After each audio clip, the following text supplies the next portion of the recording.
você que nos acompanha a partir do nosso canal do YouTube. Eu sou Asson JF e esse é o nosso programa Quilamba Podcast. Entretanto, nós temos aqui o nosso convidado, Marcos Machado. Seja muito bem-vindo ao nosso programa, é um prazer tê-lo cá.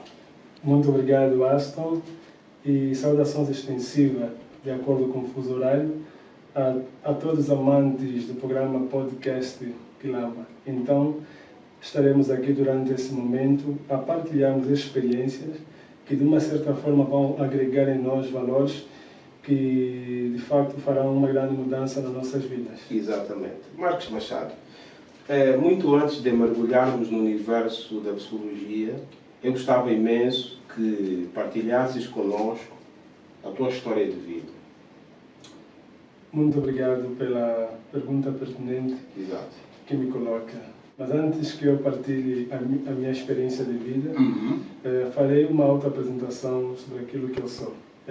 Marcos Machado é um indivíduo de trânsito fácil, é um indivíduo otimista, persistente e sonhador. Eu não me cinjo apenas em sonhar, porque entendo que todo ser humano tem essa capacidade de sonhar. Exato. Mas a minha grande preocupação é em materializar ou em concretizar esse sonho em realidade. Pois é, tornar os sonhos reais. Pois é. Que é o grande desafio, não é? Com certeza. E dando sequência, sou proveniente de uma família humilde e sou formado em Psicologia Clínica e da Saúde pela Universidade Independente de Angola e sou pós-graduado em Agregação Pedagógica pela Universidade Católica de Angola, especificamente no Instituto de Umbosto. Maravilha. Então, falando um pouquinho de mim, sou um indivíduo muito persistente. Viva.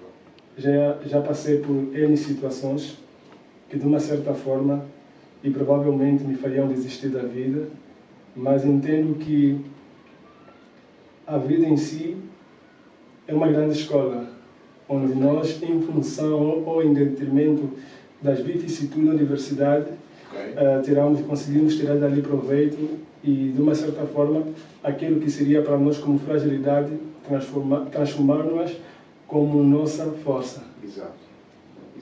Muito bom ter ouvido estas palavras maravilhosas e motivadoras de si. Marcos Machado,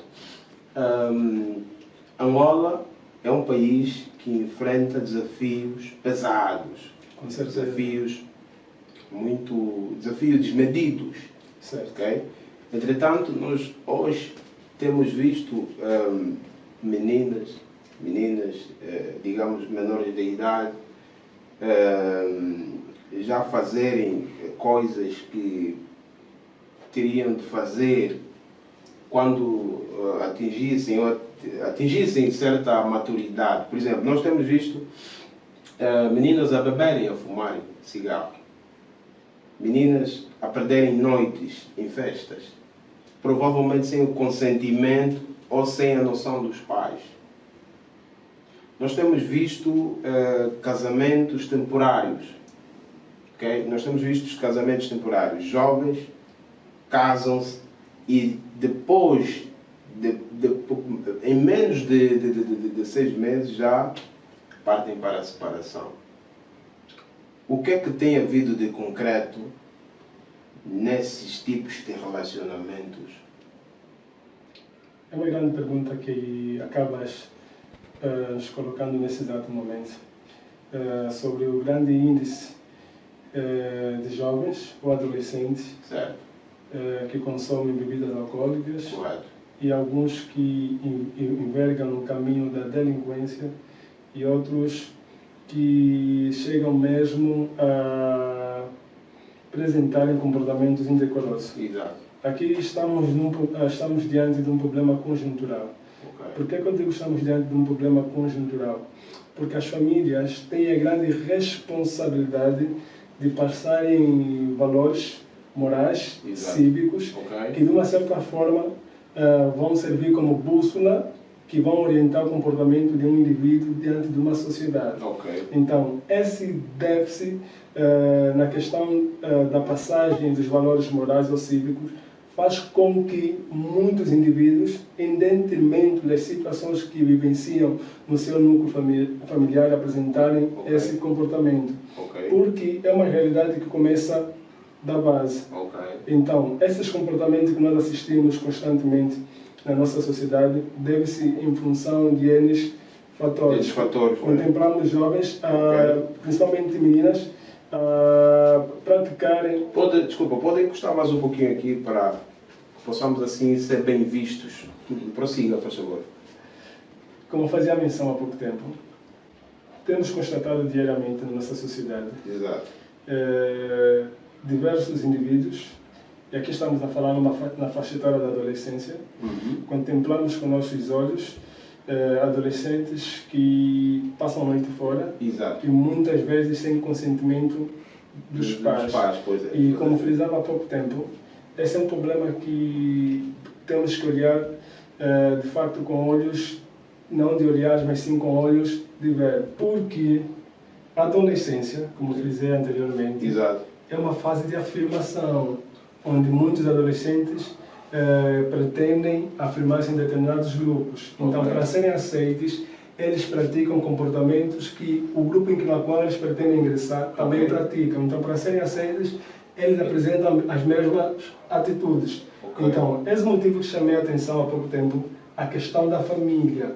Quando a família já passa os valores morais e cívicos, que de uma certa forma servirão como bússola e que vão orientar o comportamento do indivíduo diante de situações do gênero, o indivíduo em si, fruto ou dessa passagem de conhecimento, ele conseguirá ter um posicionamento totalmente diferenciado diante dessas situações totalmente conturbadas. Então, os princípios morais e cívicos e também a autoconsciência e a autorresponsabilização sobre nossas ações determinarão se o indivíduo vai ingressar ou não nesses grupos. Ou seja, o adolescente, como está nessa fase intermédia em que não é criança e também não é adulto, e está numa fase de autodescoberta e sobre afirmação daquilo que ele quer, da sua personalidade, então está suscetível a apresentar diversos comportamentos.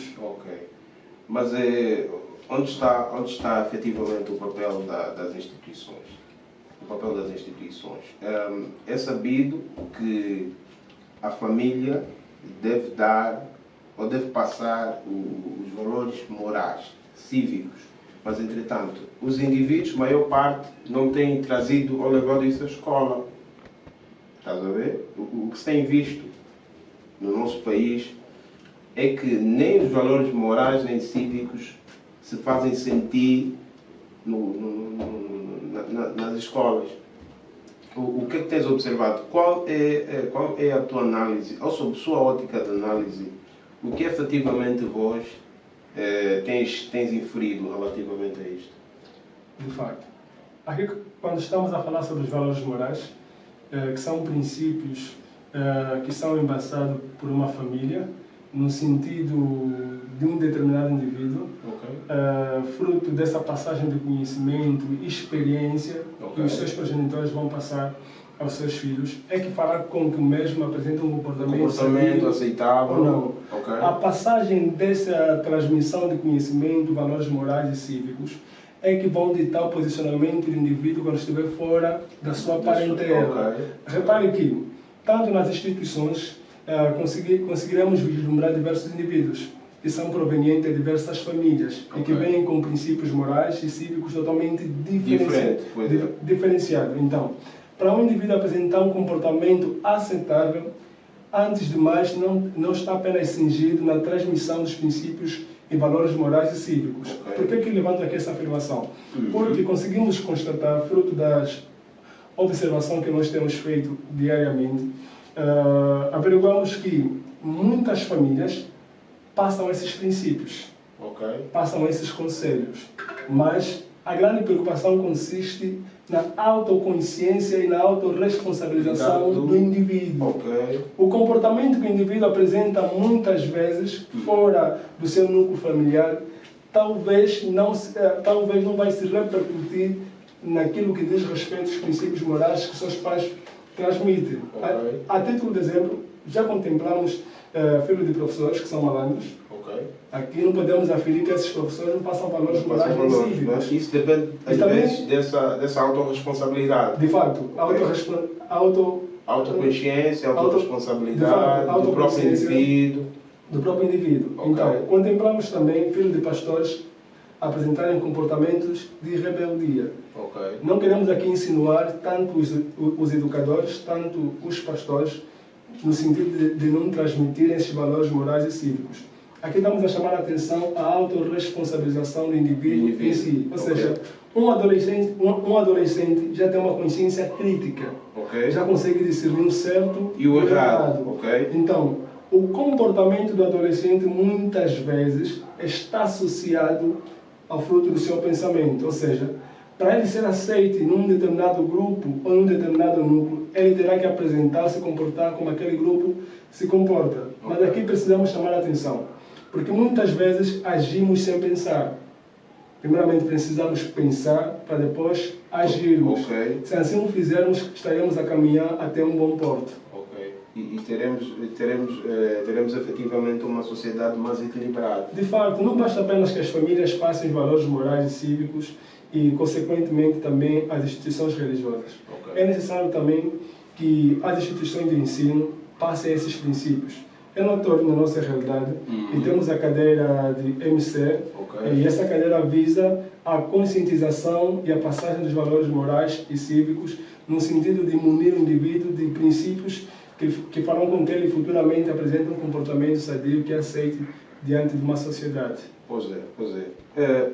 Marcos, o que nós temos visto atualmente é uma coisa que faz-nos ver que o nosso país vai de mal a pior.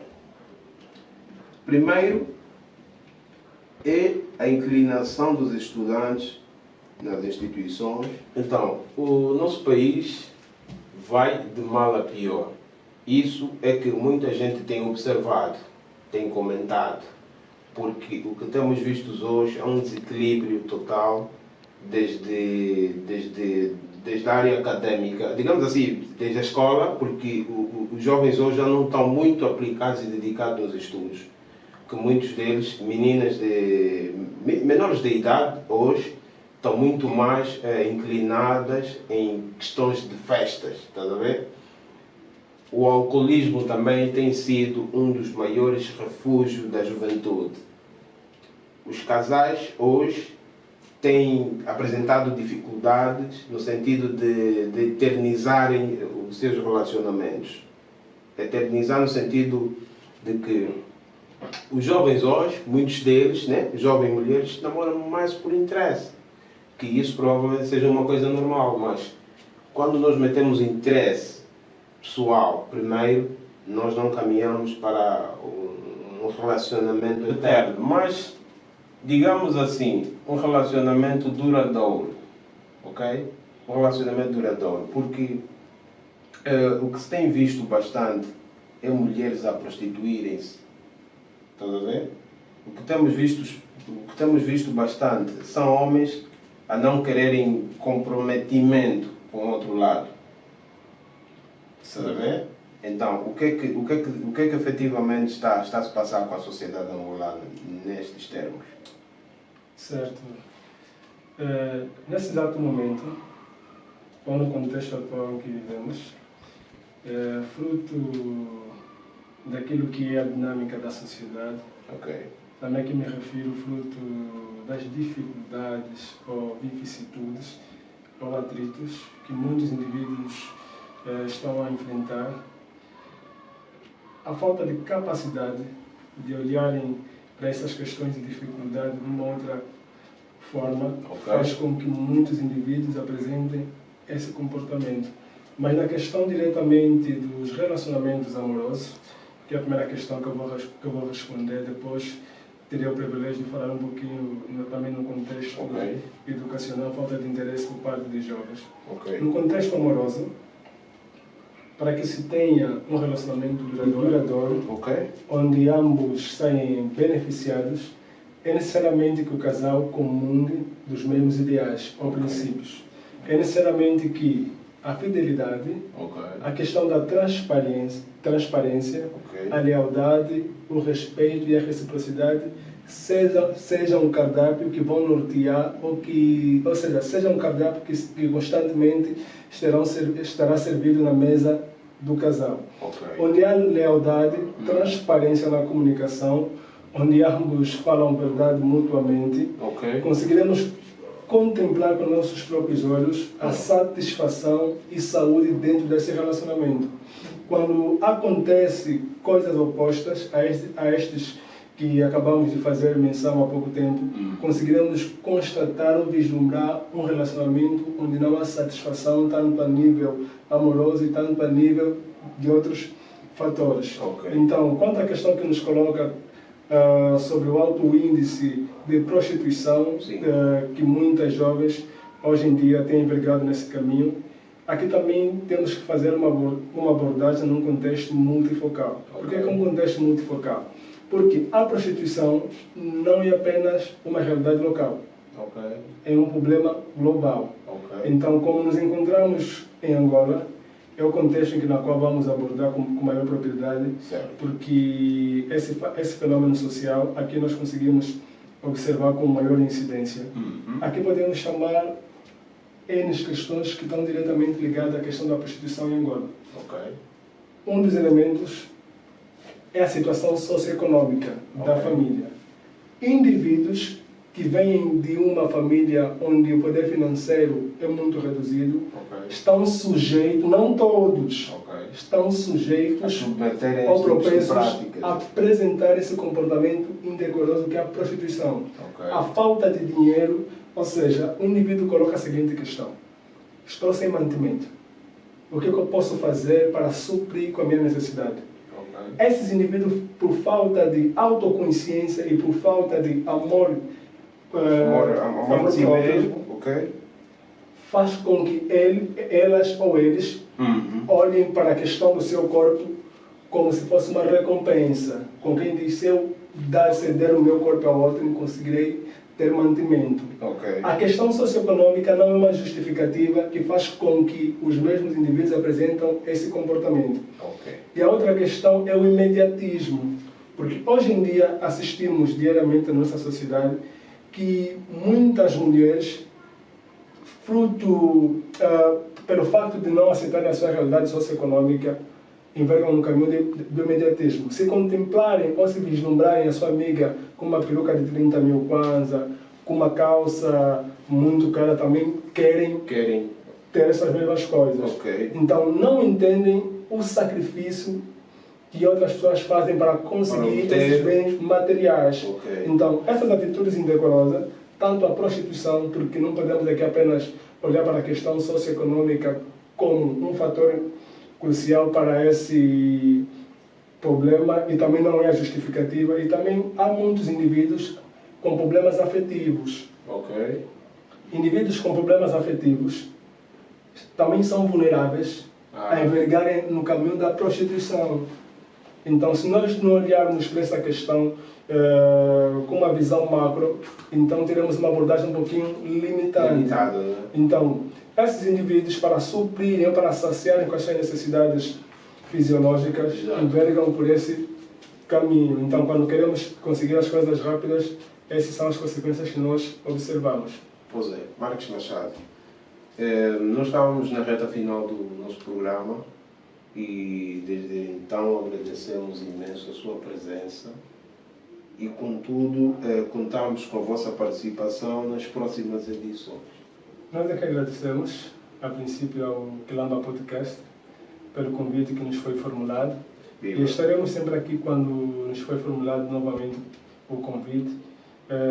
Teremos o prazer ou o privilégio de cá estarmos em partilharmos um pouco do conhecimento que nós temos, no sentido de fazermos aquela passagem de transmissão de conhecimento para deixarmos o nosso legado. Então, todavia, seguem as minhas páginas nas redes sociais, no Facebook, Psicólogo Marcos Machado. Estamos juntos. Viva! Esse é o nosso programa Quilamba Podcast. Como vocês não podem ficar desatentos, nós estamos ligados No Facebook também podem pesquisar e acompanharem um pouquinho mais do conteúdo que é proporcionado desse programa. Entretanto, estamos juntos, fortíssimo abraço e Quilamba Podcast.